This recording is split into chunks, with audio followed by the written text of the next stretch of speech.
Dictation अभ्यास के लिए हमारे चैनल को सब्सक्राइब करें। चलिए शुरू करते हैं। प्रतिलेखन संख्या 78। मानक रेडी स्टार्ट। आदरणीय सदस्यों, देश की चुनाव प्रणाली का उपयोगी होना स्वच्छ चुनाव पद्धति पर निर्भर करता है और देश के मतदाताओं का यह विश्वास है कि जब तक चुनाव प्रणाली में महत्वपूर्ण सुधार नहीं किया जाता, मतपेटियों द्वारा किया गया निर्णय विश्वसनीय नहीं होगा। पूर्णविराम। आपको याद होगा, राष्ट्रपति ने जनवरी 1985 में संसद का उद्घाटन करते हुए सरकार द्वारा इस दिशा में शीघ्र आवश्यक कार्यवाही किए जाने का वचन दिया था। पूर्णविराम। परंतु इस दिशा में बहुत कम और धीमा कार्य किया गया है। पूर्णविराम। चुनाव में मतपेटियों का बदला जाना, चुनाव बूथों पर कब्जा करना तथा गुंडागर्दी और काले धन का उपयोग कुछ ऐसी बातें हैं जिनसे लोगों में चुनाव प्रणाली की निष्पक्षता से विश्वास उठता जा रहा है। पूर्णविराम। पिछले 4 दशकों के अनुभव से यह स्पष्ट हो जाता है कि केवल एक व्यक्ति का आयोग चुनाव के कार्यभार के लिए पर्याप्त नहीं है।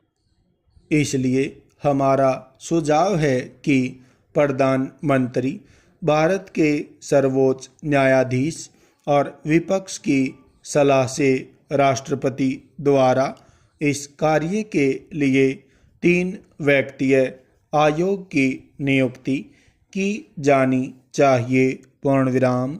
इस आयोग के सदस्यों का वेतन, शिक्षा और नियुक्ति की शर्तें सर्वोच्च न्यायालय के न्यायाधीशों के समान ही होनी चाहिए।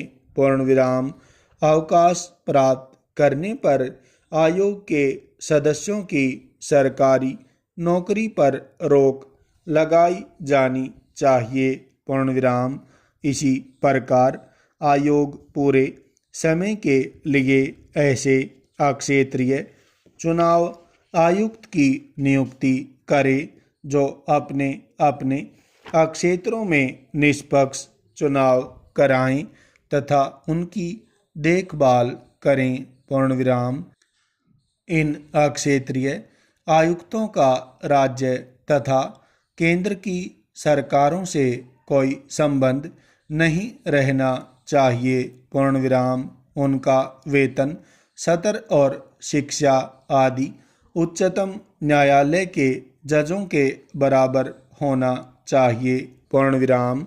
चुनाव आयोग को ऐसे न्यायिक अधिकार भी दिए जाने चाहिए जिनके अंतर्गत वह उन लोगों पर मुकदमा चला सकें जो चुनाव के अवसर पर कानून तोड़ते हैं अथवा जो चुनाव बूथों पर कब्जा करते हैं और उसके पास मारपीट करते हैं। पूर्णविराम। ऐसे व्यक्तियों को ऐसा अपराधी घोषित किया जाए जिन्हें कड़ी से कड़ी सजा दी जा सके। पूर्णविराम। किसी दूसरे आदमी के नाम से मत डालने से लोगों को रोकने के लिए हमारा सुझाव है कि प्रत्येक मतदाता को परिचय पत्र जारी किया जाए। पूर्णविराम। कंप्यूटर प्रणाली के प्रयोग से एक मतदाता को एक विशेष स्थायी नंबर दिया जाना चाहिए। पूर्णविराम। इससे मतदाताओं की सूची तैयार करने में भी सुगमता होगी। पूर्णविराम। चुनाव राष्ट्रीय एकता का अत्यंत आवश्यक और महत्वपूर्ण अंग है। पूर्ण विराम। दूरदर्शन और आकाशवाणी का निष्पक्ष प्रयोग मतदाताओं के विचार को सही रूप से सामने लाने और उपयोगी सरकार का चुनाव करने में अत्यधिक सहायक होगा। पूर्ण विराम। परंतु दुर्भाग्यवश दूरदर्शन और आकाशवाणी को इस संबंध में बिल्कुल निष्पक्ष नहीं कहा जा सकता। पूर्ण विराम। केंद्र में तथा राज्यों में सत्तारूढ़ दल चुनाव के दिनों में अनुचित लाभ उठाते हैं। पूर्ण विराम। हमारा सुझाव है कि चुनाव आयोग को सरकारी हवाई जहाज, कार, डाक बंगला तथा अन्य सुविधाओं को उपयोग में लाने के संबंध में नियम बनाने चाहिए तथा उन नियमों का कड़ाई के साथ पालन होना चाहिए। पूर्ण विराम। मैं यह तो नहीं कहता कि चुनाव के दिनों में सारे भारत में सीधा राष्ट्रपति शासन होना चाहिए, क्योंकि यह न तो संभव है और न ही उचित। पूर्ण विराम। लेकिन इस अवधि में केंद्र तथा राज्य सरकारों को कार्यवाहक सरकार की तरह कार्य करना चाहिए।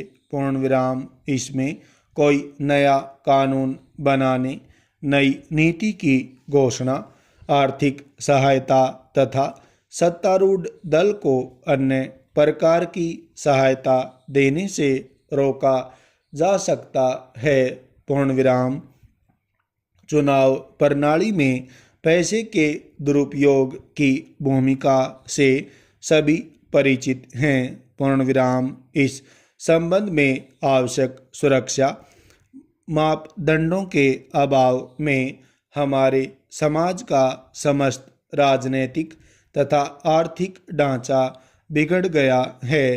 पूर्ण विराम। अतः मेरा सुझाव है कि चुनाव आयोग को सभी राजनीतिक दलों तथा अन्य लोगों से विचार विमर्श कर इसके कुप्रभाव को रोकने के लिए नियम बनाने चाहिए, जिनका पूरी तरह से पालन होना चाहिए।